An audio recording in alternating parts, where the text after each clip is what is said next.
महानुभावों, वह चारों मंत्री घूमते घूमते घूमते कहाँ पहुंच गए? हस्तिनापुर पहुंच गए। और हस्तिनापुर का जो राजा था पद्म, और उनके बड़े भाई थे विष्णु कुमार और छोटा भाई था पद्म। जब महापद्म चक्रवर्ती को वैराग्य हुआ, मुनि बने, तो उनके साथ उनके बड़े बेटे विष्णु कुमार भी साथ में चले गए। तो उन्होंने अपने छोटे बेटे राजा पद्म को राजा बनाया और साधना के मार्ग पर लग गए। और पद्म राजा राज्य कर रहा था हस्तिनापुर के अंदर। चारों मंत्री वहां पहुंचे और उन्होंने छल बल से योजना बना करके और राजा को अपने वश में कर ली। एक पड़ोसी राजा था जो राजा प्रहलाद को बार बार परेशान कर रहा था। उन चारों मंत्रियों ने उस राजा को वश में कर लिया। जब वश में कर लिया तो राजा ने खुश होकर कहा कि वरदान मांगो, क्या चाहिए? और ध्यान रखना कि आज तक जिसने वरदान दिया है उसकी विडंबना ही हुई है, इसलिए कभी किसी को वरदान मत देना। दशरथ ने वरदान दिया, पूरी रामायण हो गई। राजा हरिश्चंद्र ने वरदान दिया, घर घर भटकना पड़ा। जिसने वरदान दिए से वरदान मत दो। हम लोग भी चंद्रमास के लिए जाते हैं तो संभावना ही होती है, लेकिन वरदान नहीं देते। यहां आ गए, बैठ गए, कलश बैठ गया।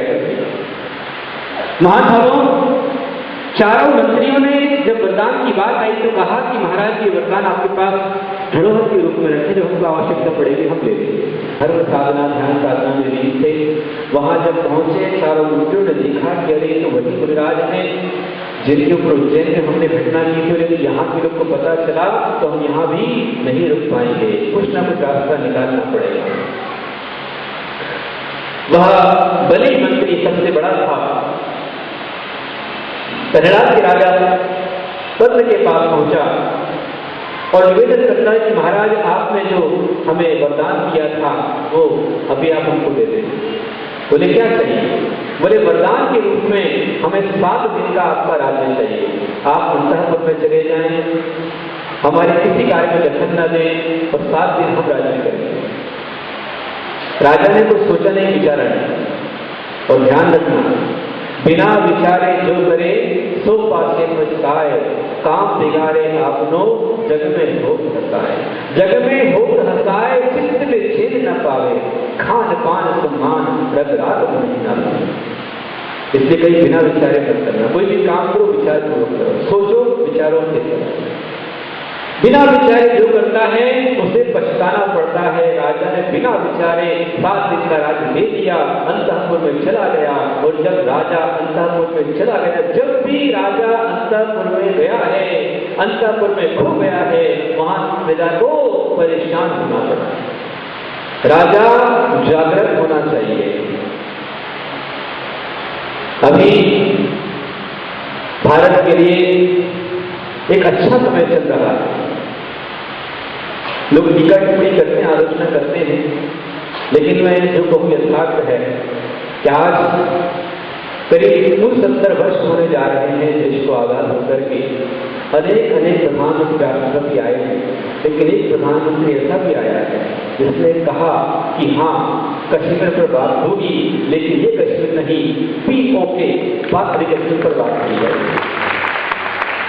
कि वहां जो मानवाधिकार का उल्लंघन किया जा रहा है अब उनको बचाना है।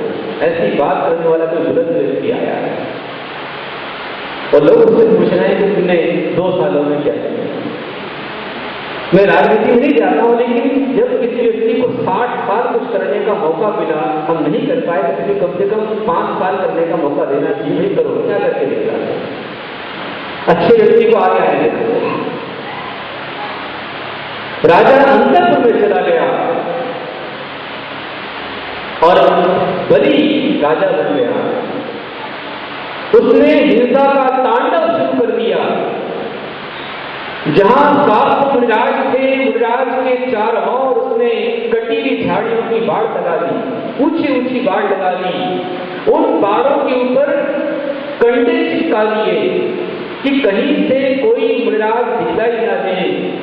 और मुनिराज के चारों ओर हिंसामय यज्ञ प्रारंभ कर दिया। मांस हवन कुंड में जल रहा है, उसका धुआं उठ रहा है, उसकी दुर्गंध फैल रही है और मुनिराज उसके अंदर पीछे बैठे हुए हैं।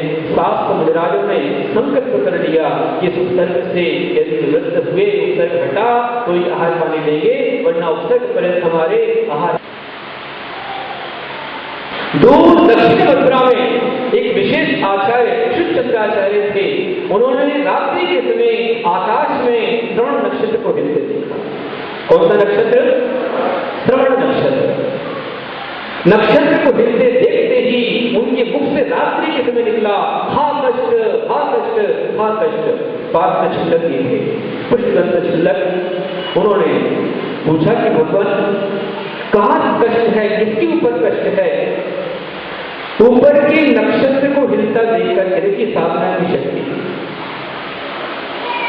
ऊपर नक्षत्र हिल रहा है, नक्षत्र हिलते देख करके उन आचार्य भगवान ने बता दिया कि यहां से दूर हस्तिनापुर में अकंपन आचार्य शास्त्र राजों पर ऐसा ऐसा उपसर्ग हो रहा है।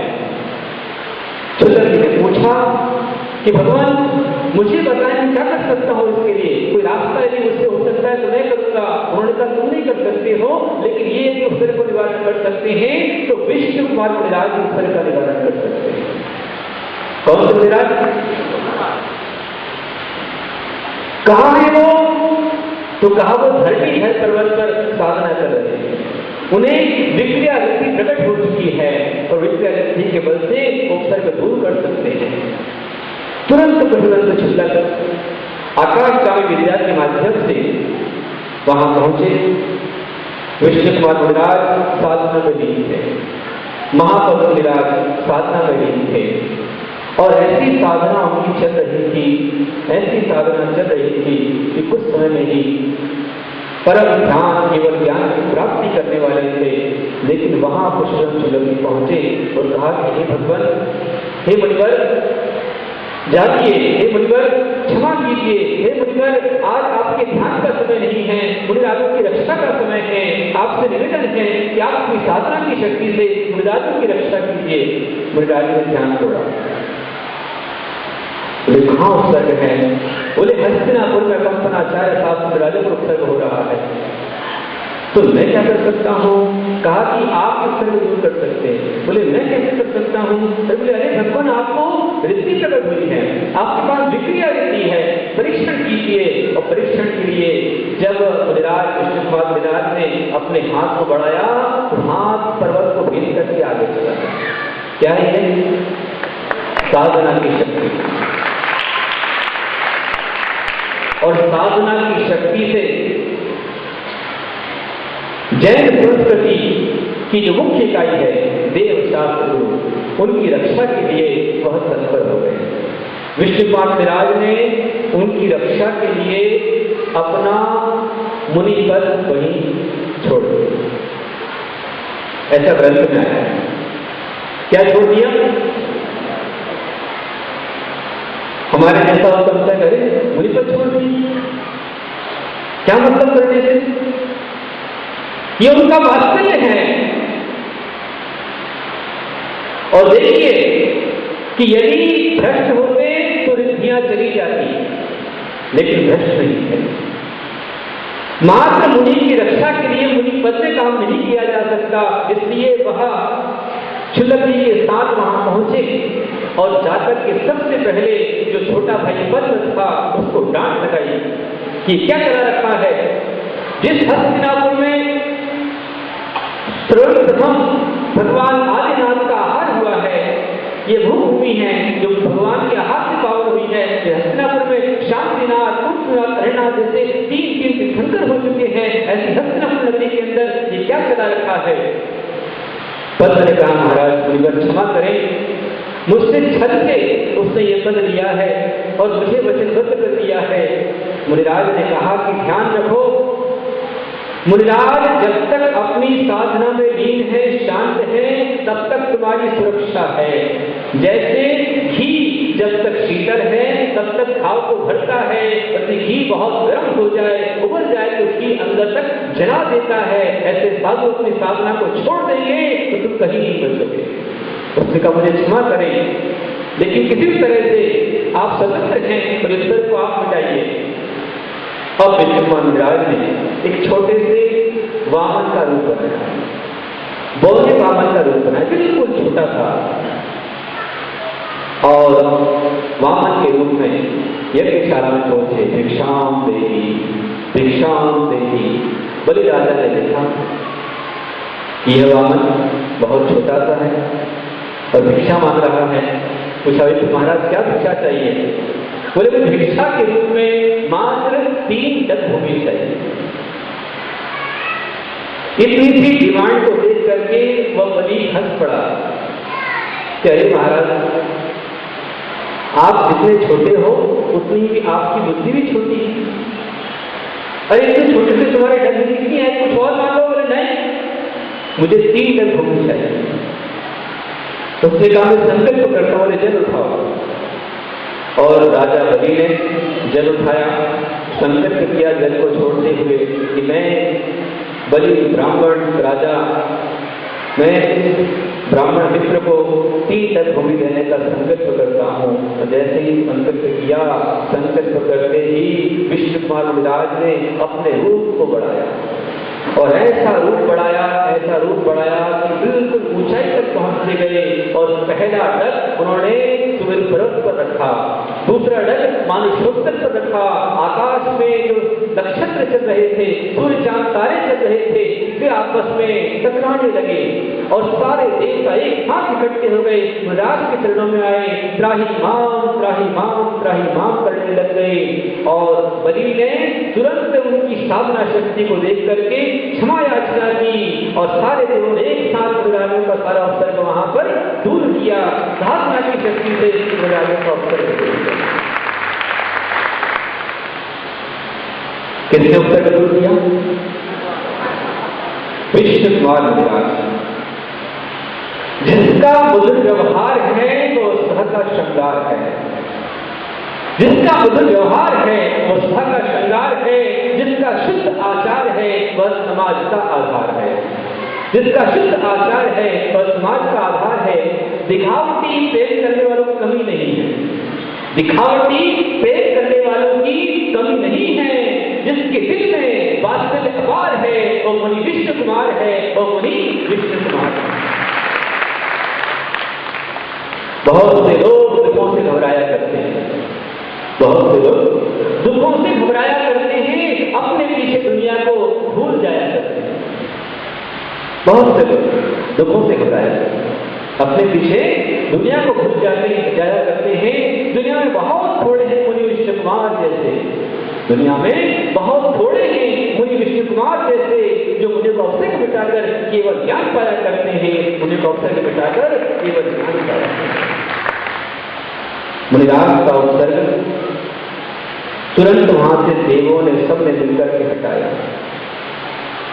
विष्णु कुमार महाराज जैसे उत्तर दूर हुआ, कंपनाचार्य आदि शास्त्र मुनिराजों को नमन वंदन करके अपने स्थान को चले गए, अपने गुरु के पास जाकर के प्रायश्चित दिया और मुनि पद धारण करके जैसे ही ध्यान लगाया, ध्यान लगाते ही अंतर मुहूर्त में केवल ज्ञान को प्राप्त कर गए।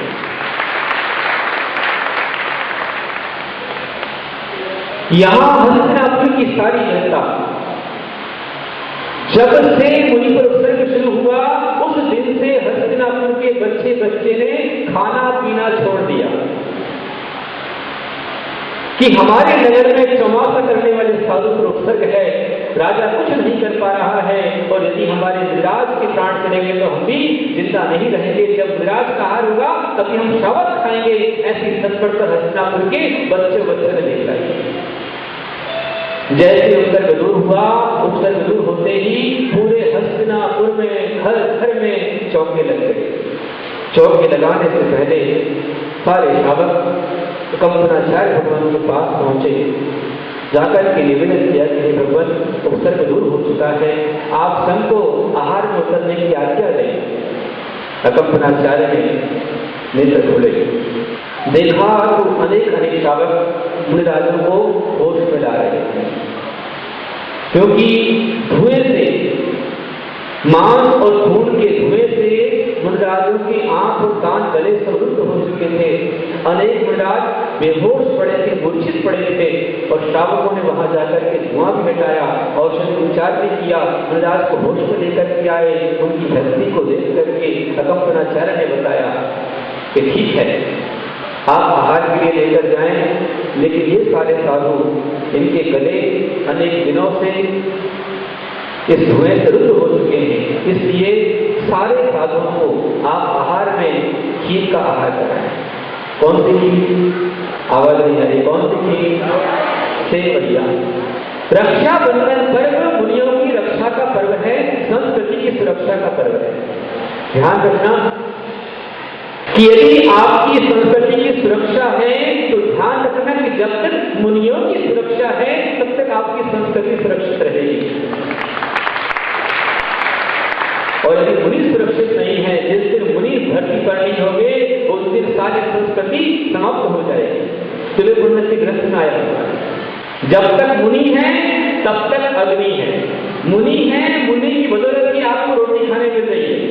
ध्यान रखना, मुनि है तो मुनि के होने पर ही परिवार है, समाज है, देश है, राष्ट्र है, संस्कृति है। जिस दिन मुनि नहीं होंगे उस दिन ये परिवार नहीं रहेगा, राष्ट्र नहीं होगा, ना राजा होगा, ना प्रजा होगी, ना मां होगी, ना बेटा होगा, बस पशु जैसा जीवन हो जाएगा। मुनि है तब तक अग्नि है, मुनि है तब तक सोना है। परिवार नहीं बचेगा, देश नहीं रहेगा, राष्ट्र नहीं होगा, समाज नहीं होगा। संस्कृति की सुरक्षा के लिए मुनियों की सुरक्षा परम आवश्यक है। वह तो मुनिराज विष्णु कुमार थे, उनकी साधना की शक्ति थी, तो साधना की शक्ति से सबका अवसर उन्होंने दूर कर दिया।